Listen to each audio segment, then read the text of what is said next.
Hello guys, good evening. നമ്മൾ sports വേൾഡിനെ കുറിച്ച് സംസാരിക്കുമ്പോൾ മേ ബി കഴിഞ്ഞൊരു 1.5 വർഷമായിട്ട് ഇത്രയും ഒരു സദ്യക്ക് ഇരിക്കുന്ന പോലെ ഇത്രയും സ്പോർട്സ് വിഭവങ്ങൾ നമ്മുടെ ഫ്രണ്ടിലേക്ക് വന്ന ഒരു കാലം ഉണ്ടായിട്ടില്ല.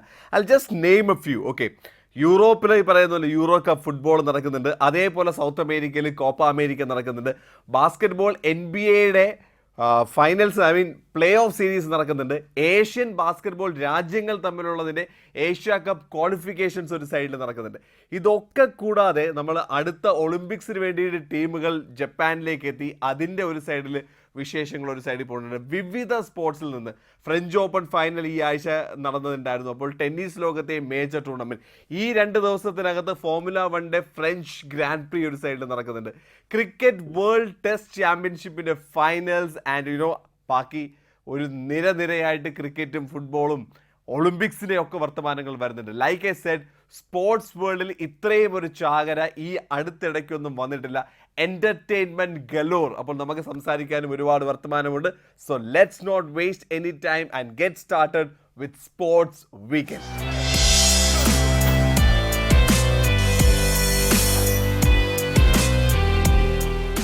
ഇത്രയും സ്പോർട്സിനെ പറ്റിയുള്ള വിശേഷങ്ങൾ സംസാരിക്കാനുണ്ടെങ്കിലും ഒരു ഇന്ത്യൻ പെർസ്പെക്റ്റീവിൽ വേൾഡ് ടെസ്റ്റ് ചാമ്പ്യൻഷിപ്പിൻ്റെ ഫൈനൽ എന്ന് പറയുന്നത് ഇറ്റ്സ് എ മാസീവ് തിങ്. അത് സാധാരണ ഒരു വേൾഡ് കപ്പ് അല്ലെങ്കിൽ അതുപോലത്തെ ഒരു ICC ടൂർണമെൻറ്റ്, മേജർ ടൂർണമെൻറ്റ് എന്ന് പറയുമ്പോഴത്തേക്കും കുറച്ച് നാളത്തെ ഒരു ബിൽഡപ്പും അത് ഒരു പെട്ടെന്നുള്ളൊരു ബഹളമാണ്. പക്ഷേ സാധാരണഗതിയിൽ നടക്കുന്നതിനേക്കാളും വിപരീതമായിട്ട് 2-2.5 വർഷം കൊണ്ട് ബിൽഡപ്പ് ചെയ്തു. അതിനിടയ്ക്ക് കൊറോണ കാരണം ഒരു വലിയ ഗ്യാപ്പ് വന്നു. പോയിന്റ് സിസ്റ്റം എങ്ങനെ കാൽക്കുലേറ്റ് ചെയ്യും എന്നുള്ളത് ആകെ തിയറി മാറി. ഒരുപാട് കൺഫ്യൂഷനും കാര്യങ്ങളുണ്ടായിരുന്നു. പക്ഷേ എന്നാൽ പോലും പതുക്കെ ആ സമയം കഴിയും തോറും വേൾഡ് ടെസ്റ്റ് ചാമ്പ്യൻഷിപ്പ് എന്ന് പറയുന്നത് ഒരു സ്ലോ ബോയിൽഡ് സൂപ്പർ ഒരു ഡിഷ് പോലെ പതുക്കെയാണെങ്കിലും അത് ഏറ്റവും പ്രൈസ്ഡ് ഒരു സമ്മാനം എന്നുള്ള രീതിയിൽ ബിൽഡപ്പായി. അപ്പോൾ അതിൻ്റെ ഫൈനൽ കളിക്കുക എന്ന് പറയുന്നത് തന്നെ ഒരു അഭിമാനമായി ടീം ഇന്ത്യക്കും ന്യൂസിലൻഡിനും എന്ന് പറയുന്നതാണ് സത്യം. ആൻഡ് ഇംഗ്ലണ്ട് ന്യൂസിലൻഡ് തമ്മിൽ ഒരു മത്സരം നടക്കുന്നുണ്ട്. അപ്പോൾ ഇപ്പോൾ ഈ പറയുന്ന പോലെ വേൾഡ് ടെസ്റ്റ് ചാമ്പ്യൻഷിപ്പ് സ്റ്റാർട്ട് ചെയ്തു. അതിൻ്റെ ഫുൾ ഡീറ്റെയിൽ നമ്മൾ വരുന്ന ആഴ്ച സംസാരിക്കുന്നുണ്ട്. ഫുൾ പാക്ക് എന്ത് സംഭവിച്ചു എന്നുള്ള കാര്യം. ബട്ട് ഇന്ത്യ വളരെ കീൻ കണ്ണുകളോടുകൂടിയാണ് ഇംഗ്ലണ്ടും ന്യൂസിലൻഡും തമ്മിലുള്ള ഈ ഒരു 2 ടെസ്റ്റുള്ള പരമ്പര കണ്ടത്. കാരണം ഒന്നെന്ന് വെച്ചാൽ ഇപ്പോൾ ന്യൂസിലൻഡിനെ നമ്മൾ വേൾഡ് ടെസ്റ്റ് ചാമ്പ്യൻഷിപ്പിൻ്റെ ഫൈനലിൽ നേരിടുന്നു. അത് കഴിഞ്ഞ് ഈ ടീം ഇന്ത്യ 5 ടെസ്റ്റുകളിൽ ഇംഗ്ലണ്ടിനെ നേരിടുന്നു. So it's actually A detailed tour of England എന്ന് പറയാം. സോ ഓരോ ടീമിൻ്റെയും സ്ട്രെങ്ത് എന്താണ്, വീക്ക്നെസ്സസ് എന്താണെന്ന് അനലൈസ് ചെയ്യാനും നമുക്ക് പറ്റിയൊരു സമയം. So let start with the first game. അപ്പോൾ ഡെവോൺ കോൺവേ എന്ന് പറയുന്ന അവരുടെ ഓപ്പണിംഗ് ബാറ്റർ, ലെഫ്റ്റ് ഹാൻഡഡ് ബാറ്റ്സ്മാനാണ്. പുള്ളിക്കാരൻ ഒരു ലോങ് ഡൊമസ്റ്റിക് എക്സ്പോഷറിന് ശേഷമാണ്, അല്ലാതെ പെട്ടെന്ന് ഫാസ്റ്റ് ട്രാക്ക് ചെയ്ത് വന്നതല്ല. ഒരുപാട് ഡൊമസ്റ്റിക് കളിച്ചു. പിന്നെ അത്യാവശ്യം അവരുടെ കളേർഡ് ക്ലോത്തിങ് മത്സരങ്ങളൊക്കെ കളിച്ചതിന് ശേഷമാണ് ടെസ്റ്റ് മത്സരത്തിൽ ഒരു ഡെബ്യൂ മാച്ച് കിട്ടുന്നത്. But he was perfectly ready. England പോലത്തെ ഒരു കണ്ടീഷൻസ് ഒരുപക്ഷെ ഈ പറയുന്ന ന്യൂസിലൻഡുകാർക്ക് വളരെ ഡിഫിക്കൽട്ടല്ല. പക്ഷേ എന്നാലും ഇംഗ്ലണ്ട് കണ്ടീഷൻസിൽ വന്ന് ലോർഡ്സ് മൈതാനത്ത് തൻ്റെ ആദ്യത്തെ ഇന്നിങ്സിൽ തന്നെ ഡബിൾ സെഞ്ചുറി നേടുക എന്ന് പറയുന്നത് ഡ്രീം ഡെബ്യൂ എന്നൊക്കെ പറഞ്ഞാൽ that will be a short notice. അതായിരുന്നു ഡെവോൺ കോൺവേയുടെ innings. He bats a very different ഒരു സ്റ്റൈലിലാണ് കളിക്കുക. പ്രത്യേകിച്ച് ലെഗ് സൈഡിലേക്ക് പുള്ളിക്കാരൻ്റെ പുള്ളെന്ന് പറയുമ്പോഴത്തേക്കും വളരെ വ്യത്യസ്തമായിട്ടൊരു ട്രീറ്റ്മെൻറ്റാണ് പുള്ളിക്കാരൻ അപ്രോച്ച് ബാറ്റിങ്ങിന് കൊണ്ടുവരുന്നത്. ബട്ട് ലോകമെമ്പാടും എഴുന്നേറ്റ് ശ്രദ്ധിച്ചു. കാരണം ലോർഡ്സിൽ ഡെബ്യൂ മത്സരത്തിൽ ഫസ്റ്റ് ഇന്നിങ്സിൽ 200 runs not a mean ask. അവിടെ നിന്ന് നമ്മൾ ആ കളി എന്തായാലും ഇടയ്ക്ക് മഴയും കൂടെയൊക്കെ വന്നത്, മഴയില്ലായിരുന്നെങ്കിൽ ഒരു പക്ഷേ ഫസ്റ്റ് ഗെയിമിലും ഒരു റിസൾട്ട് വന്നതിന്. സെക്കൻഡ് ഗെയിമിൽ എന്തായാലും ഒരു റിസൾട്ട് കിട്ടി. ആരാണ് ചാമ്പ്യന്മാർ ആ ഒരു സീരീസിലെന്ന് അറിയാനും പറ്റി. അപ്പോൾ ഇംഗ്ലണ്ട് ഇത്തവണ ഫസ്റ്റ് ബാറ്റ് ചെയ്യാൻ വേണ്ടി പോയി. അവരുടെ ഓപ്പണർ റോറി ബേൺസും അതുപോലെ തന്നെ അവരുടെ ഓൾറൗണ്ടർ ഡാൻ ലോറൻസിൻ്റെയും 81 റൺസിൻ്റെ 2 പേരും 81 വീതം അടിച്ചു. അതിൻ്റെ ഒരു പിൻബലത്തിൽ 303 എന്നൊരു സ്കോറാണ് ഫസ്റ്റ് ഇന്നിങ്സിൽ ഇംഗ്ലണ്ട് എടുത്തത്. നോട്ട് എ മേജർ ടോസ്, പക്ഷേ എങ്കിലും അവരുടെ ബൗളിങ്ങിലുള്ളൊരു ക്വാളിറ്റി കാരണം തിരിച്ചൊരു പക്ഷേ പിടിക്കാമെന്ന് വിചാരിച്ചു. പക്ഷേ കെയ്ൻ വില്യംസൺ ഇല്ലായിരുന്നു. കെയ്ൻ വില്യംസൺ ഇഞ്ചുറി കാരണം, ഒരു ചെറിയ നിഗിൾ കാരണം വേൾഡ് ടെസ്റ്റ് ചാമ്പ്യൻഷിപ്പിന് മുന്നോടിയായിട്ട് പുള്ളിയെ റിസ്ക് ചെയ്യേണ്ടാത്തതുകൊണ്ട് ടോം ലേതമാണ് അവരുടെ ക്യാപ്റ്റനായിട്ട് വന്നത്. പക്ഷേ കഴിഞ്ഞ ഗെയിമിൽ ഈ പറഞ്ഞ പോലെ ന്യൂസിലൻഡിന് എപ്പോഴുമുള്ളൊരു സ്ട്രാറ്റജിയാണ്, അവർക്ക് ആരെങ്കിലുമൊക്കെ മാറി സൂപ്പർബായിട്ട് നല്ല ഒരു പെർഫോമൻസ് ഒരു സൈഡിലേക്ക് കാഴ്ചവെക്കുന്നുണ്ട്. വിൽ യങ് എന്ന് പറഞ്ഞ യങ്സ്റ്റർ 82 റൺസ് അവിടെ അടിച്ചു. നേരത്തെ ഫസ്റ്റ് ഗെയിമിൽ അടിച്ചതിൻ്റെ ആ ഒരു കോൺഫിഡൻസിൽ തന്നെയായിരുന്നു ഡെവോൺ കോൺവേ കളിച്ചത്. He scored another 80 along with rose Taylor. ഈ വില്യംസണും കൂടെ ഇല്ല എന്ന് പറയുമ്പോഴത്തേക്കും റോസ് ടേലറിൻ്റെ ബാറ്റിങ്ങിന് ആ ഒരു സ്പൈനിൽ കുറച്ചും കൂടെ എന്താ പറയുക ഹോൾഡിംഗ് പൊസിഷനിൽ കളിക്കുക എന്ന് പറയുന്ന പോലത്തെ ഒരു smartness rose Taylor may be ഒരുപക്ഷെ ഈ പറയുന്ന പോലെ ഈ വേൾഡ് ടെസ്റ്റ് ചാമ്പ്യൻഷിപ്പിൽ ന്യൂസിലൻഡിനെ കളിക്കുമ്പോഴത്തേക്കും വില്യംസണേക്കാളും ഒരുപക്ഷെ ശ്രദ്ധിക്കേണ്ട dangerous player could be rose Taylor. കാരണം അങ്ങനെ ഒരു സെൻസ്, അങ്ങനെ ഒരു എന്താ പറയുക ടെൻഷൻ ഇല്ലാതെ മെച്യൂർഡ് ആയിട്ടൊരു ഇന്നിങ്സ് കളിക്കാൻ റോസ് ടേലർ ഇസ് കീ. കാരണം ക്യാപ്റ്റൻസിയുടെ പ്രഷറുമില്ല, കുറച്ചും കൂടെ റിലാക്സ്ഡ് ആയിട്ട് കളിക്കാം. Ross Taylor is an excellent player. അപ്പോൾ ആ പ്ലെയേഴ്സിൻ്റെയൊക്കെ ബാറ്റിങ്ങിൽ ഹാഫ് സെഞ്ചുറീസിൻ്റെയൊക്കെ പിൻബലത്തിൽ ഒരു ടീം എഫേർട്ടായിട്ട് 388 റൺസ് ഫസ്റ്റ് ഇന്നിങ്സ് ലീഡ് കിട്ടുന്നു ന്യൂസിലാൻഡ്. സെക്കൻഡ് ഇന്നിങ്സിലാണ് കളി മാറിയത്. ഓക്കെ, കാരണം ഫസ്റ്റ് ഇന്നിങ്സിൽ ഈ പറഞ്ഞ പോലെ 303 ഇംഗ്ലണ്ടിനെ പുറത്താക്കാൻ വേണ്ടി ഫസ്റ്റ് കളി മിസ് ചെയ്തു. ഒരുപക്ഷെ ഈ സീരീസിന് കാണത്തില്ല എന്ന് വിചാരിച്ചു. പക്ഷേ പുതിയ കൊറോണയ്ക്ക് ശേഷമുള്ള ക്വാറന്റീൻ റൂൾസ് വന്നത് കാരണം, ക്വാറന്റീൻ ചുരുങ്ങിയത് കാരണമാണ് അവരുടെ മെയിൻ ലെഫ്റ്റ് ആം സ്വിംഗ് ബോളറായ ട്രെൻറ്റ് ബോൾട്ടിന് കളിക്കാൻ പറ്റിയത്. ഫസ്റ്റ് ഇന്നിങ്സിൽ 4 വിക്കറ്റ് നേടി. മാറ്റ് ഹെൻറി അതുപോലെ തന്നെ 3 വിക്കറ്റ് നേടി. ആദ്യ ഇന്നിങ്സിൽ നേടിയ 3 വിക്കറ്റിൻ്റെ മാറ്റ് ഹെൻറി സെക്കൻഡ് ഇന്നിങ്സിലും കുറച്ചുകൂടെ ഫയറി പേസിൽ മാറ്റ് ഹെൻറിയുടെ 3 വിക്കറ്റ് വീണപ്പോഴത്തേക്കും ഇംഗ്ലണ്ട് നിസ്സാരമായിട്ടുള്ള 122 റൺസിന് അവർ സെക്കൻഡ് ഇന്നിങ്സിൽ ഓൾ ഔട്ടായി. അവിടെയാണ് ഇംഗ്ലണ്ടിന് കാലിടറിയത്. കാരണം വളരെ തുച്ഛമായിട്ടുള്ള സ്കോർ മാത്രം മതിയായിരുന്നു ന്യൂസിലാൻഡിന് ഗെയിം ജയിക്കാനായിട്ട്. അവർ 8 വിക്കറ്റിന് ആധികാരികമായിട്ട് ആ ഗെയിം ജയിക്കുന്നു. 2 ഇന്നിങ്സിലും ഇംഗ്ലണ്ടിൻ്റെ കീ വിക്കറ്റ്സ് നേടിയ മാറ്റ് ഹെൻറി ആയിരുന്നു മാൻ ഓഫ് ദ മാച്ച്.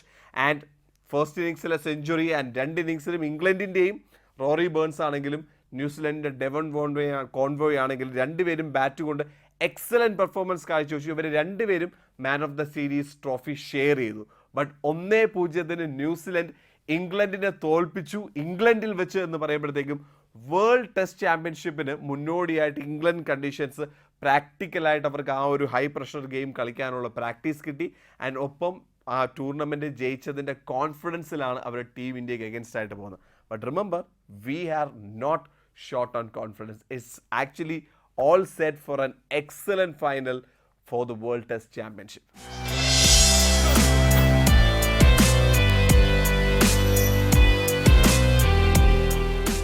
2020 എന്നൊരു വർഷം ഒരുപാട് മേജർ സ്പോർട്ടിംഗ് ഇവൻറ്റ്സ് മാറ്റി വെക്കേണ്ടി വന്നു. അതിൽ ഏറ്റവും മേജർ ഒരെണ്ണം ഒബ്വിയസ്ലി ഒളിമ്പിക്സ് തന്നെയായിരുന്നു. അത് കഴിഞ്ഞാൽ യൂറോ കപ്പും കോപ്പ അമേരിക്കയും എന്ന് പറയാം. സോ യൂറോ കപ്പ് ഇത്തവണ 2021 നടക്കുന്നെങ്കിലും 2020 യൂറോ എന്ന് തന്നെയാണ് പറയുന്നത്, which is A little weird. പക്ഷേ എന്നാലും വരുന്ന sporting entertainment, the quality of football is top notch. ഇതുവരെ ബാക്കി 15 വേർഷൻ, ഇതിപ്പോൾ നടക്കുന്നത് 16ാമത്തെ എഡിഷൻ ഓഫ് യൂറോ ആണ്. അപ്പോൾ ഈ യൂറോ കപ്പിൻ്റെ ഒരു പ്രത്യേകത എന്ന് വെച്ചാൽ സാധാരണഗതിയിൽ ഒരു രാജ്യമായിരിക്കും ഹോസ്റ്റ് ചെയ്യുക. പിന്നെ അവസാനമൊക്കെ കണ്ടുവരുന്നുണ്ട് 2 രാജ്യങ്ങളൊക്കെ ഇങ്ങനെ ചേർന്ന് ഹോസ്റ്റ് ചെയ്യുന്നൊരു വർത്തമാനം. ഇത്തവണ 11 രാജ്യങ്ങളിലായിട്ടാണ് ഈ മത്സരം നടക്കുന്നത്. അതിപ്പോൾ യൂറോ കാരണം, കോവിഡ് കാരണമല്ല, ഇത് നേരത്തെ കൂട്ടി അവർ പ്ലാൻ ചെയ്തായിരുന്നു. ഇനിയുള്ള ഇതിലും ഈ വലിയ മേജർ ടൂർണമെൻറ്റ്സിനെ എല്ലാ രാജ്യങ്ങളിലേക്കും അതിൻ്റെ ആഘോഷം സ്പ്രെഡ് ചെയ്യുക എന്നൊരു ചിന്തയിലാണ്. ഈവൻ വേൾഡ് കപ്പ് പോലും ഇങ്ങനെ നടത്താൻ പറ്റുമോ എന്നൊക്കെ ഉള്ളൊരു എക്സ്പെരിമെൻറ്റേഷൻ കൂടിയാണ് യൂറോ ഈ ഒരു 11 രാജ്യങ്ങളിലായിട്ട് നടത്തുന്നത്. ചരിത്രം നോക്കുകയാണെങ്കിൽ ഈ 15 തവണ ഈ ടൂർണമെൻറ്റ് നടന്നിട്ടുള്ളതിൽ വെച്ച് ജർമ്മനിയും സ്പെയിനുമാണ് ഏറ്റവും സക്സസ്ഫുൾ യൂറോ കപ്പിൻ്റെ ചരിത്രത്തിൽ. 3 തവണ ഈ 2 ടീമുകളും ചാമ്പ്യന്മാരായിട്ടുണ്ട്. ഇത്തവണയും സ്പെയിനിനും ജർമ്മനിക്കും നല്ല ടീമുകളുണ്ട്. ബട്ട് വി തിങ്ക് ഒന്നും പറയാൻ പറ്റില്ല. പ്രത്യേകിച്ച് ജർമ്മനിയൊക്കെ ഇതുപോലത്തെ ഒരു മേജർ ടൂർണമെൻറ്റിന് കളിക്കുന്ന ഗെയിം വേറെ ലെവലാണ്. പക്ഷേ ബാക്കി on paper at least there are better sides എന്ന് തോന്നും. കുറച്ചും കൂടെ അഗ്രസീവായിട്ട് ഇപ്പോഴത്തെ മോഡേൺ ബ്രാൻഡ് ഓഫ് ഫുട്ബോൾ കളിക്കുന്ന ചില ടീമുകൾ. പക്ഷേ ഒരു ടീമുണ്ട്, ചരിത്രത്തിൽ ഏത് ദിശയിൽ നോക്കിക്കഴിഞ്ഞാലും ശക്തമായിട്ടുള്ളൊരു ടീമുമാണ്. മാത്രമല്ല അവരുടെ ചരിത്രത്തിലെ ഏറ്റവും മോശപ്പെട്ട ഒരു ഫേസിൽ നിന്ന് തിരിച്ച് കരകയറി വരുന്ന ഒരു പുതിയ ഇറ്റലി എന്ന് പറയാം. കഴിഞ്ഞ വേൾഡ് കപ്പ് മിസ് ചെയ്തു എന്ന് പറയുന്നത് ഇത്രയും പാഷനേറ്റ് ആയിട്ടുള്ള ഇറ്റാലിയൻ ഫാൻസിന് ചിന്തിക്കാൻ പോലും പറ്റാത്ത കാര്യമാണ്. So they are on the verge of A resurgence. ഈ ഒരു ഇറ്റാലിയൻ ടീമിനെ തിരിച്ചു കൊണ്ടുവരാനുള്ള ഒരു ദൗത്യവും ഈ പറഞ്ഞ പോലെ റോബർട്ടോ മാൻസിനി എന്ന കോച്ച് പ്രോപ്പറായിട്ട് ചെയ്തു വരുന്നുണ്ട്. And the team is excellent. കാരണം ഒരു വേൾഡ് ക്ലാസ് എന്ന് പറയുന്നതിനേക്കാളും ലോകം കണ്ട ഏറ്റവും എക്കാലത്തെയും മികച്ച ഗോൾ കീപ്പർമാരിൽ ഒരാളായിരുന്നു ജിയാൻ ലൂയി ബുഫോൺ. ബുഫോണിന് ഒപ്പം ക്വാളിറ്റി ഉണ്ട് എന്ന് എല്ലാവരും വിശ്വസിക്കുന്ന ഒരു യങ്സ്റ്റർ കൂടിയാണ്. But already he's A veteran എന്ന് പറയുന്ന ഡൊണറുമ എന്ന് പറയുന്ന പ്ലെയർ കീപ്പറായിട്ട് വരുന്നത്. അതിൻ്റെ ഫ്രണ്ടിൽ നിൽക്കുന്ന ഇറ്റാലിയൻ ഡിഫൻസ് ഏതൊരു കാലത്തും ഒരു കാലഘട്ടത്തിൽ പോലും ഒരു വീക്ക് ഇറ്റാലിയൻ ഡിഫൻസ് നമുക്ക് കാണാൻ കഴിയില്ല. ബട്ട് ഇത്തവണ പ്രത്യേകത എന്ന് വെച്ചാൽ അവരുടെ റിച്ചസ് മിഡ്ഫീൽഡിലുള്ള ഓപ്ഷൻസ് ആണ്. മിഡ്ഫീൽഡിൽ ക്വാളിറ്റി ഓപ്ഷൻസ് ഇത്തവണ ഇറ്റലിക്കുണ്ട്. സെക്കൻഡ് പിർലോ എന്നൊക്കെ പല ആൾക്കാരും പറയുന്നത് ഉൾപ്പെടെയുള്ള കുറേ പ്ലെയേഴ്സ് ഉണ്ട്. ആൻഡ് സ്ട്രൈക്ക് ഫോഴ്സ് ഓൾസോ ഒരു പക്ഷേ ചിലപ്പോൾ ഒരു ക്രിസ്ത്യാനോ റൊണാൾഡോ അല്ലെങ്കിൽ ടോം ഹാലൻഡ് അല്ലെങ്കിൽ റൊമേലു ലുക്കാക്കു റേഞ്ചിലുള്ള, ഇപ്പോൾ ഫോർ എക്സാമ്പിൾ ഈവൻ പോളണ്ടിന് റോബർട്ട് ലെവൻഡോസ്കി തുടങ്ങിയിട്ടുള്ള പ്ലെയേഴ്സ് ഉണ്ട്. ആ ഒരു വേൾഡ് ക്ലാസ് എന്ന് പറയാനില്ലെങ്കിലും ടോപ്പ് സ്ട്രൈക്കേഴ്സ് ആണ് ഇൻസിഗ്നെ പോലെയുള്ള അവരുടെ strikers. So Italy is a very good team. അവരുടെ ഫുൾ ഡിഫൻസ് മുതൽ മിഡ്ഫീൽഡ് ആൻഡ് അറ്റാക്ക് എല്ലാം കൂടെ ഒരുമിച്ച് സാധാരണഗതിയിൽ ഇറ്റാലിയൻ ഫുട്ബോളിൽ കാണാത്തൊരു അഗ്രസീവ് ഇൻറ്റൻറ്റും കൂടെ ഉള്ളതുകൊണ്ട് ഇറ്റലിയുടെ ഗെയിം കാണാൻ ഭയങ്കര രസമായിരുന്നു. ഇറ്റലി 3 ഗോളുകളാണ് ടർക്കിക്ക് അഗെയിൻസ്റ്റ് ആയിട്ട് അടിച്ചത്. And remember, Turkey is not a bad side. അതാണ് അവിടുത്തെ ഒരു ഹൈലൈറ്റ്. ബിക്കോസ് ടർക്കി ചുമ്മാ ഏതെങ്കിലും വെറുതെ നമ്പർ തയ്ക്കാൻ വേണ്ടി ഇത്തവണ 24 ടീമുകൾ യൂറോ കളിക്കുന്നുണ്ട്. നമ്പർ തയ്ക്കാൻ വരുന്ന ഒരു ടീം അല്ല Turkey. Turkey is a very good side. ടർക്കിയെ 3-0 തോൽപ്പിച്ചാണ് ഇറ്റലി ഈ ഒരു ടൂർണമെൻറ്റ് സ്റ്റാർട്ട് ചെയ്തത്. പക്ഷേ അതുപോലെ ഈക്വലി ഇംപ്രസീവ് സ്റ്റാർട്ട്സ് ബെൽജിയത്തിനും കിട്ടിയിട്ടുണ്ടായിരുന്നു. കാരണം ബെൽജിയം എന്ന് പറയുന്നത് കഴിഞ്ഞ വേൾഡ് കപ്പിൽ അവരുടെ റൺ മാത്രമല്ല, കഴിഞ്ഞ ഒരു 10 വർഷ കാലഘട്ടത്തിൽ ഏതൊരു മേജർ ടൂർണമെൻറ്റ് വന്നാലും ഒരുപക്ഷെ അവരെ അണ്ടർ അച്ചീവ് ചെയ്തത് കൊണ്ടായിരിക്കാം ബെൽജിയത്തിനെ പല ആൾക്കാരും ഡാർക്ക് ഹോഴ്സസ് എന്ന് പറയുന്നത്. ഇത്തവണ ആരും ഡാർക്ക് ഹോഴ്സായിട്ട് ബെൽജിയത്തിനെ കാണുന്നില്ല. കാരണം റൊമേലു ലുക്കാക്കു ലീഡ് ചെയ്യുന്ന അവരുടെ strike force is second to none. മാത്രമല്ല അവരുടെ ഡിഫൻസും അവരുടെ മിഡ്ഫീൽഡിലും ഒക്കെ പല മേജർ ക്ലബിന് വേണ്ടി കളിക്കുന്ന ഒരുപാട് ടാലൻറ്റഡ് പ്ലെയേഴ്സ് ഉണ്ട്. So Belgium is definitely a force to be reckon with. അവരും റഷ്യനെ 3-0 തോൽപ്പിച്ചിട്ടാണ് ഈ ഒരു യൂറോ സ്റ്റാർട്ട് ചെയ്തേക്കുന്നത് on a very good positive front foot note. Let's talk about another team. ഒരുപക്ഷെ വേൾഡ് ഫുട്ബോളിൽ തന്നെ ഇത്രയും അണ്ടർ അച്ചീവ് ചെയ്തൊരു ടീം ഉണ്ടാവില്ല. We are talking about orange colour jersey എന്ന് പറയുമ്പോൾ വേറെ ഒരു ടീമിനെ ഫുട്ബോൾ വേൾഡിൽ ഓർക്കാൻ ചാൻസ് ഇല്ല. We are talking about Holland, we are talking about Netherlands. നെതർലൻഡ്സുകാർ അവരും ഈ പറയുന്ന പോലെ ഇടയ്ക്കിടയ്ക്ക് അവർക്കൊരു സ്ലിപ്പ് വരാറുണ്ട്. അങ്ങനെ ഒരു സ്ലിപ്പപ്പിന് ശേഷം വീണ്ടും ഒരു തിരിച്ചു വരവിന് തയ്യാറെടുക്കുകയാണ്. മേ ബി ചിലപ്പോൾ ഇൻഡിവിജ്വലായിട്ട് പറയുമ്പോഴത്തേക്കും ഒരു CR7 അല്ലെങ്കിൽ ഒരു ലയണൽ മെസ്സി പോലത്തെ വേൾഡ് ക്ലാസ് വേൾഡ് ലീഡേഴ്സ് അവർക്ക് വന്നിട്ടില്ല എങ്കിൽ പോലും കമ്പൈൻഡ് ആയിട്ട് ഡച്ചുകാർ ഭയങ്കര സ്ട്രോങ് ആണ്. ആൻഡ് ഒരുപക്ഷെ ഏറ്റവും എൻ്റർടൈനിങ് ഫുട്ബോൾ കളിച്ച നെതർലൻഡ്സിനെ മാച്ച് ചെയ്തു ഉക്രൈൻ എന്ന് പറയുന്നത് ഇതുവരെ ഈ ടൂർണമെൻറ്റിൽ എനിക്ക് കിട്ടിയ ഏറ്റവും വലിയ സർപ്രൈസ് ആയിരുന്നു. കാരണം 3-2 ആ ഗെയിം എത്തി എന്നുള്ളതല്ല. ആദ്യം 2 ഗോളിന് നെതർലൻഡ്സ് ലീഡ് ചെയ്ത് നിന്നു. പിന്നെ ഉക്രൈൻ 2 ഗോൾ തിരിച്ചടിച്ചു. പിന്നീട് ഒരു ഗോൾ അടിച്ചിട്ടാണ് നെതർലൻഡ്സ് ജയിക്കുന്നത്. 5 ഗോൾ വന്ന ഒരു ത്രില്ലർ എന്ന് മാത്രമല്ല, 2 പോസ്റ്റുകളിലേക്കും ഗോൾ ചാൻസസ് നിരന്തരം ഒരു ഹൈലൈറ്റ് പാക്കേജ് കാണുന്ന പോലെയായിരുന്നു entire game. That was one of the best games of this year so far എന്ന് പറയാം. എന്തായാലും ഫസ്റ്റ് ഗെയിമിൽ ജയം ഡച്ചുകാർക്ക് ഒരു കോൺഫിഡൻസ് കൊടുക്കുന്നുണ്ട്. ആൻഡ് അവർ കളിക്കുന്ന രീതിയാണെങ്കിൽ ഇറ്റ്സ് ഓൾമോസ്റ്റ് ലൈക്ക് എന്താ ഒരു ഗുഡ്സിൻ്റെ ട്രെയിൻ വന്ന് ഇടിച്ചു കയറി പോകുന്ന പോലെയാണ്. സോ എല്ലാ ടീമുകളും will be very that they will score and they have a good side. അവർ അറ്റാക്ക് ചെയ്യാൻ പോകുന്നത് കൊണ്ടാണ് ആ ഡിഫൻസ് ഓപ്പൺ ആവുന്നത്. But the Netherlands team is looking strong. അതുപോലെ തന്നെയാണ് നിലവിലെ ചാമ്പ്യന്മാർ പോർച്ചുഗൽ. ഒരു കളിക്കാരൻ എന്ത് മാറ്റം കൊണ്ടുവരാൻ പറ്റുമെന്ന് പലപ്പോഴും ആലോചിക്കാറുണ്ട്. ക്രിസ്ത്യാനോ റൊണാൾഡോ പോലത്തെ പ്ലെയർ പോർച്ചുഗലിൽ നിന്ന് വന്നപ്പോഴത്തേക്കും അവരുടെ അടുത്ത ജനറേഷൻ പ്ലെയേഴ്സിനെ ഇൻസ്പയർ ചെയ്തു. എന്ന് വെച്ചാൽ അടുത്ത വളർന്നു വരുന്ന അവിടുത്തെ താരങ്ങൾക്ക് എല്ലാവർക്കും നോക്കാൻ വേണ്ടി ഒരു റോൾ മോഡലുണ്ട്, ഒരു സൂപ്പർ സ്റ്റാർ ഉണ്ട് അവരുടെ രാജ്യത്ത്. അതുകൊണ്ട് തന്നെ പോർച്ചുഗലിൽ നിന്ന് വളർന്നു വരുന്ന അടുത്ത set of footballers are quality. Make no mistake, Cristiano Ronaldo ഒരുപക്ഷെ തൻ്റെ കരിയറിൻ്റെ ഏറ്റവും അവസാനത്തെ ഒരു സ്ട്രേറ്റിലായിരിക്കും. പക്ഷേ ആ ഒരു ടീനേജ് കഴിഞ്ഞ് അവരുടെ യങ്സ്റ്റേഴ്സിൻ്റെ പട വരുന്നത് Portugal in 10 years time will be an excellent side. And ഒരു പരിധി വരെ CR7 അതിന് നന്ദി പറയേണ്ടി വരും. ഓക്കെ, ഇത്തവണയും പോർച്ചുഗൽ ഇസ് ലുക്കിംഗ് നൈസ്. ഈ പറയുന്ന പോലെ എക്സ്പീരിയൻസ് ഓഫ് CR7, ആ യങ്സ്റ്റേഴ്സിൻ്റെ യങ് ബ്ലഡ്, ടാലൻറ്റ്, ക്രിയേറ്റീവ് ആയിട്ടുള്ള മിഡ്ഫീൽഡ് പ്ലെയേഴ്സ് എല്ലാം കൂടെ ചേർന്ന് വരുമ്പോൾ പോർച്ചുഗൽ അവരുടെ ചാമ്പ്യൻഷിപ്പ് കഴിഞ്ഞോടത്ത് നിലവിലെ ചാമ്പ്യന്മാരാണ്. അത് വീണ്ടും നിലനിർത്തി കഴിഞ്ഞാലും നമ്മൾ സർപ്രൈസ്ഡ് ആവേണ്ട കാര്യമില്ല. They also are one of the prime front runners ഈ വർഷം യൂറോ ജയിക്കാനായിട്ട്. ഫസ്റ്റ് ഗെയിം ഹംഗറി എന്ന ടീമിനെ പോർച്ചുഗൽ 3-0 തോപ്പിച്ചു. 2 ഗോളുകൾ ഫ്രം CR7. ആ 2 ഗോളുകളോടുകൂടി CR7 ഏറ്റവും കൂടുതൽ ഗോളുകൾ യൂറോ കപ്പിൽ നേടുന്ന മിഷേൽ പ്ലാറ്റിനി എന്ന ലെജൻഡറി ഫ്രഞ്ച് പ്ലെയറിനൊപ്പം 9 ഗോളിലേക്ക് ആ ഫസ്റ്റ് ഗെയിമിൽ തന്നെ CR7 എത്തിയിട്ടുണ്ടായിരുന്നു. സോ ഇഷ്ടം പോലെ എന്താ പറയുക ഫുട്ബോളിംഗ് ചരിത്രവും അല്ലെങ്കിൽ ഗെയിമിൻ്റെ മൊമെൻറ്റ്സും ഒക്കെ ആസ്വദിക്കാൻ പറ്റുന്ന ഒരു ടൂർണമെൻ്റ് ആണ് ഇപ്പോൾ നടക്കുന്നത് so far. And that is one more team that we have to talk about. World champions France. ഫ്രാൻസും ജർമ്മനിയും തമ്മിലുള്ള ഗെയിം ഒരുപക്ഷെ ഏറ്റവും കൂടുതൽ പ്രതീക്ഷിച്ചു, പക്ഷേ അത്യാവശ്യം കളി ഡ്രൈ ആയിട്ട് പോയി എന്ന് പറയുന്നു. പക്ഷേ ആ രണ്ട് ടീമും ഉണ്ടല്ലോ, along with Spain and Portugal and Italy, we are expecting a fire cracker. അതായത് ഒരുപാട് ത്രില്ലിംഗ് മൊമെന്റ്സ് കിട്ടുന്ന ഒരു യൂറോ കപ്പ് ആവും. ഇതുവരെയും ഡിസപ്പോയിൻറ്റഡ് ആയിട്ടില്ല. And we are looking forward to what this tournament has to offer. അപ്പോൾ ഏകദേശം നമ്മൾ സംസാരിക്കുന്നുണ്ടായിരുന്നു ആരൊക്കെയാണ് ചാമ്പ്യൻ ആവാൻ സാധ്യത. Let me see if we can get a top 4 or top 5 from our side, from team sports weekend. But until then enjoy the action. That's Europe 2020. So football വിശേഷങ്ങൾ തീർന്നിട്ടില്ല. Like we said, Euro cup പോലെ തന്നെ Copa America south അമേരിക്കയിൽ നടക്കുന്നത് ബ്രസീലിൽ വെച്ചിട്ടാണ്. അതിൻ്റെ ഡീറ്റെയിൽസിലേക്ക് പോകാം. ബട്ട് നമുക്ക് ഫ്രാൻസ് വഴി പോകാം. കാരണം ഈ വർഷത്തെ ഒരു വലിയ മേജർ ടെന്നീസ് ടൂർണമെൻറ്റ് ഈ ആഴ്ച ഫ്രഞ്ച് ഓപ്പൺ ഫൈനൽസ് നടന്ന ഒരു വീക്കായിരുന്നു. And we expected brilliant game. നമുക്ക് വിചാരിച്ചതിനേക്കാളും അപ്പുറത്തുള്ള ഒരു സ്പോർട്ടിംഗ് ആക്ഷനാണ് കിട്ടിയത്. ഫസ്റ്റ് ഓഫ് ഓൾ, വനിതാ വിഭാഗത്തിൽ അൺസീഡഡ് പ്ലെയർ ആയിട്ടുള്ള ബാർബറ ക്രെച്ചിക്കോവയായിരുന്നു വനിതാ വിഭാഗം ചാമ്പ്യൻ ആയത്. റഷ്യക്കാരി അനസ്തേഷ്യ പവ്ലച്ചെങ്കോവയെയാണ് ഫൈനലിൽ തോൽപ്പിച്ചത്. It was A good game actually.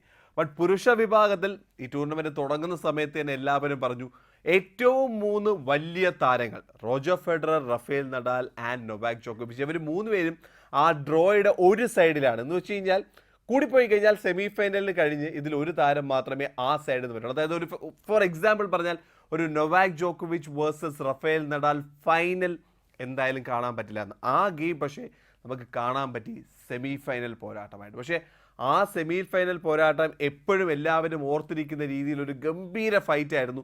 The numbers may not be showing that. Game കണ്ടിട്ടുണ്ടെങ്കിൽ brilliant match of tennis.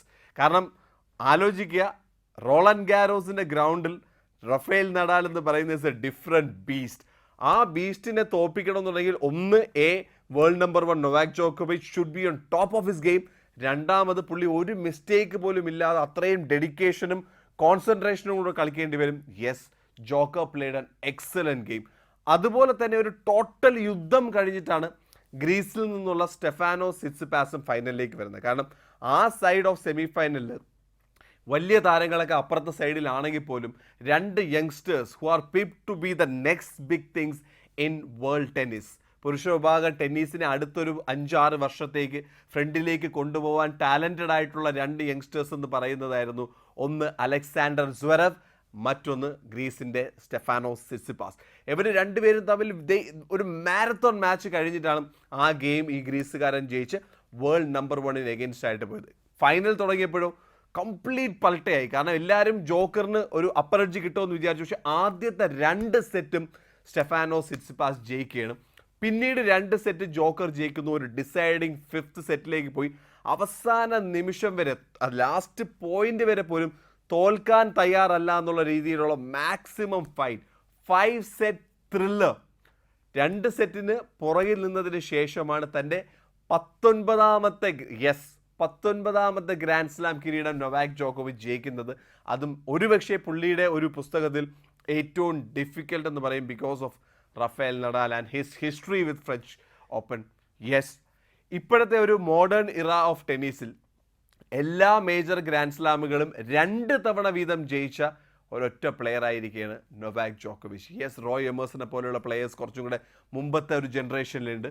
But ഇപ്പോൾ ഈ പറയുന്ന പോലെ ആലോചിച്ച് നോക്കാം, Roger Federer, Rafael Nadal and Joker, ഇവർ 3 പേർക്കും കമ്പൈൻഡ് ആയിട്ട് പറയുകയാണെങ്കിൽ 58 ഗ്രാൻഡ് സ്ലാം കിരീടമുണ്ട്. പക്ഷേ എന്നാൽ പോലും ഈ 4 മേജേഴ്സും 2 കിരീടം വെച്ച് ജയിച്ചത് ജോക്കർ മാത്രമാണ്. Well deserved. The champion of 2021 French Open Novak ജോക്കോവിച്ച്, the world number 1 from Serbia. So നമുക്ക് കോപ്പ അമേരിക്കയിലേക്ക് പോകണം. നമ്മൾ നേരത്തെ പ്രോമിസ് ചെയ്ത പോലെ യൂറോ കപ്പ് പോലെ തന്നെ സൗത്ത് അമേരിക്കൻ ഫുട്ബോൾ ചാമ്പ്യൻഷിപ്പ് ഒരു സൈഡിൽ നടക്കണം. വളരെ രസകരമായിരുന്നു. 2020 നടക്കേണ്ട ടൂർണമെൻറ്റ് കൊറോണ കാരണം ആസ് യൂഷ്വൽ മാറ്റിവെക്കുന്നു, 2021 വരുന്നു.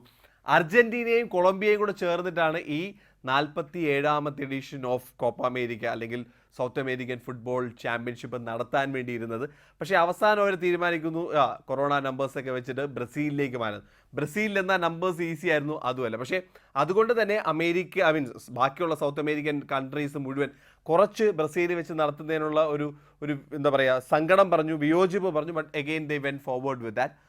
ഫസ്റ്റ് ഗെയിം ഇപ്പോൾ തൽക്കാലം ഹോസ്റ്റ് ആയിട്ടുള്ള ബ്രസീൽ എന്ന് തന്നെ പറയാം. ബ്രസീലും വെനസ്വേലയും തമ്മിലാണ്. ബ്രസീൽ നിലവിലെ ചാമ്പ്യന്മാരാണ്. കഴിഞ്ഞ തവണ ഈ ടൂർണമെന്റ് നടന്നപ്പോഴത്തേക്കും ബ്രസീലായിരുന്നു ചാമ്പ്യന്മാർ. പക്ഷേ അർജന്റീനയ്ക്ക് ബ്രസീലിനേക്കാൾ, ബ്രസീലിന് 9 കിരീടമുണ്ട് മൊത്തത്തിൽ, അർജന്റീനയ്ക്ക് 14 ഉണ്ട്. പക്ഷേ ഇവർ രണ്ടുപേരുമല്ല ഏറ്റവും successful team, that is Uruguay. ഉറുഗ്വേക്ക് 15 സൗത്ത് അമേരിക്കൻ ചാമ്പ്യൻഷിപ്പ് അവരുടെ ബെൽറ്റിൻ്റെ ഒരു ഫ്ലാഗ്സ് ആയിട്ട് കിടപ്പുണ്ട്. Now first game Brazil versus Venezuela. Brazil already ഒരാഴ്ച മുമ്പ് പോലും ഈ എല്ലാ ടീമുകളും അവരുടെ വേൾഡ് കപ്പ് ക്വാളിഫിക്കേഷൻസ് ഒക്കെ കളിക്കുന്നുണ്ടായിരുന്നു. Brazil is definitely the number 1 side in South America right now. Brazil പോലെ തന്നെ അർജന്റീനയ്ക്ക് ഒരു വീക്ക്നെസ് ഉണ്ടായിരുന്ന ഗോൾ കീപ്പർ പൊസിഷനിലേക്ക് അവർക്ക് ഇഷ്ടംപോലെ ഓപ്ഷൻസ് വന്നു. So they are also looking nice. But Brazil is looking like A well rounded complete team. ആ ഒരു കംപ്ലീറ്റ്നെസ് അവരുടെ ഫസ്റ്റ് ഗെയിമിൽ കാണാനുണ്ടായിരുന്നു. 3 ഗോളുകളാണ് വന്നത്. അത്യാവശ്യം അറ്റാക്കിംഗ് മോഡിൽ കളിക്കുകയും ചെയ്തു. ഒരു വ്യത്യാസം ഒരുപക്ഷെ ബ്രസീലിയൻ ഗെയിമിൽ കാണുന്ന പ്യൂറിസ്റ്റുകൾക്ക് അറിയാമായിരിക്കും. ഒരു 2 ഡെക്കേഡ് മുമ്പ് ഒരുപക്ഷെ നമ്മുടെ റൊണാൾഡോ ഉൾപ്പെടെ കളിക്കുന്ന ഒരു സമയത്തും ബ്രസീലിയൻ ഫ്ലെയർ, സാമ്പ താളം എന്നൊക്കെ പറഞ്ഞ് നമ്മളിവിടെ പത്രങ്ങളിലൊക്കെ എഴുതാറുണ്ടായിരുന്നു.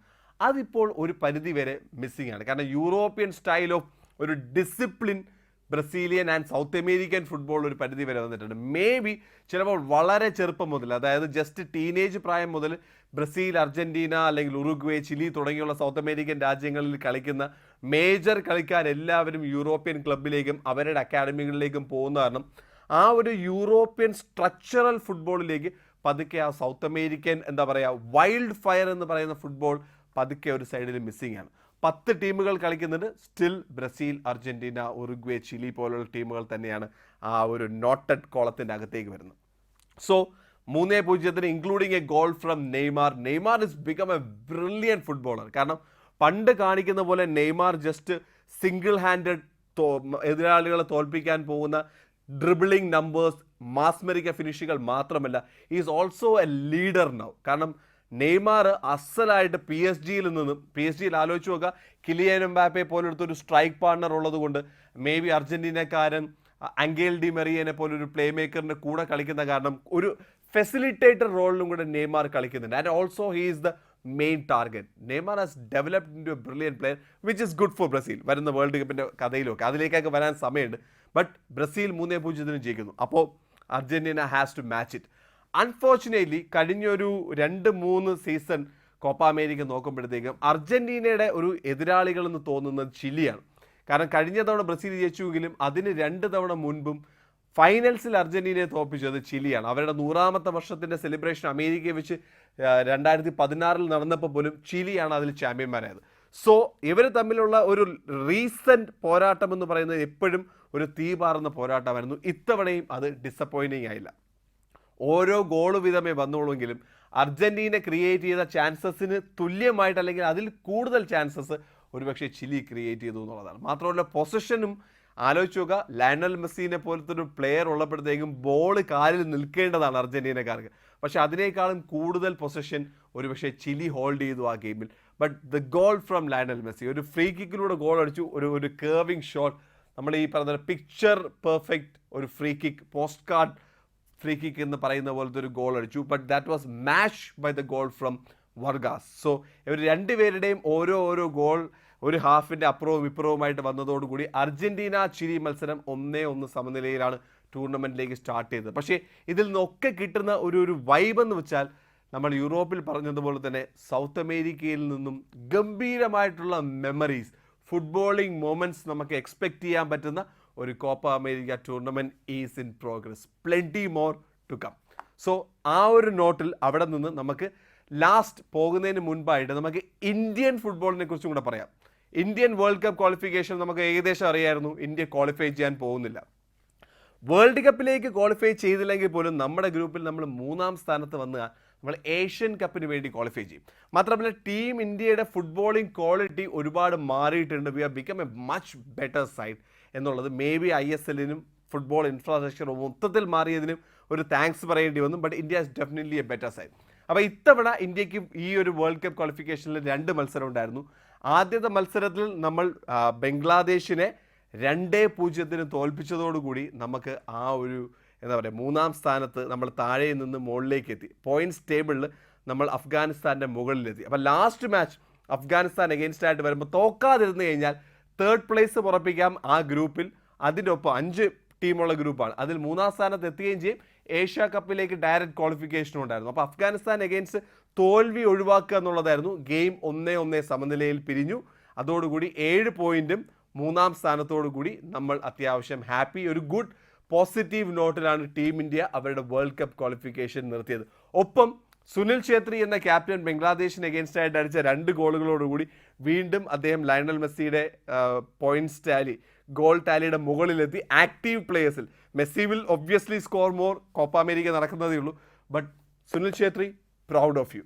സോ ആ ഒരു നോട്ടിൽ തൽക്കാലം നമുക്ക് പോകാനുള്ള സമയമാണ്. But remember, Euro cup, world test championship and Copa America തുടങ്ങിയിട്ട് നിരവധി വർത്തമാനങ്ങൾ, NBA പ്ലേ ഓഫ്സ് ഉൾപ്പെടെയുള്ള ഒരുപാട് സ്പോർട്ടിംഗ് വിശേഷങ്ങൾ ഞാൻ ആദ്യമേ പറഞ്ഞ പോലെ എൻ്റർടൈൻമെൻറ്റ് ഗലോർ നടക്കുകയാണ് സ്പോർട്സ് വേൾഡിൽ നിന്ന്.